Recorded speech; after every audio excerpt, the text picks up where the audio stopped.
సిగ్గు లేదా అనే జీడిగింజ అంటే నాకేం సిగ్గు నల్లగానే ఉంటి కదా అన్నదట. ఆగో గట్లనే ఉన్నాయట దేశాన్ని ముంచి బయట దేశాలలో బరిదేగించి తిరుగుతున్న విజయ్ మాల్యా మాటలు. మన దేశం బ్యాంకుల తీరు సిగ్గుచేటుగా ఉన్నదని నికార్సైన నీతిమంతుని తీరుగా చెప్తున్నాడు.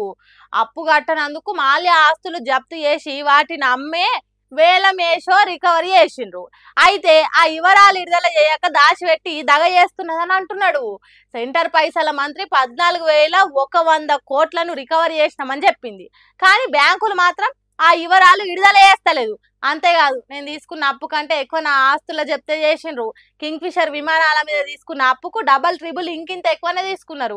అవి వివరాలు బయట పెట్టేదానికి భారతీయ బ్యాంకులకు ఎందుకు ధైర్యం సరిపోతలేదు? ఇట్లా చెప్పకపోవడు సిగ్గుచేటని కోపానికి వస్తున్నాడు. సరే దేశం బ్యాంకులను పంగనామాలు పెట్టి బయట దేశాలలో జల్సాలు చేస్తున్నాడు కావచ్చు, కానీ బ్యాంకులు ఎంత రికవరీ చేసింది చెప్పాలి కదా. అందుకే కర్ణాటక కోర్టుల కేసు కూడా వేసిండు. ఎంత తీసుకున్నారు, ఏమేమి తీసుకున్నారు అనే బ్యాంకు స్టేట్మెంట్లు ఇవ్వాలి అని డిమాండ్ చేస్తున్నాడు.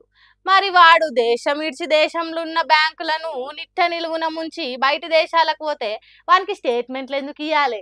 వాడేమన్నా సొక్కం పూసనా అన్నట్టు బ్యాంకులు చూస్తున్నాయా అనేది మనకు తెలియదు. కానీ అప్పుడు అప్పిచ్చి ఆదుకున్న బ్యాంకులనే తిట్టినట్టు చేస్తున్నాడు.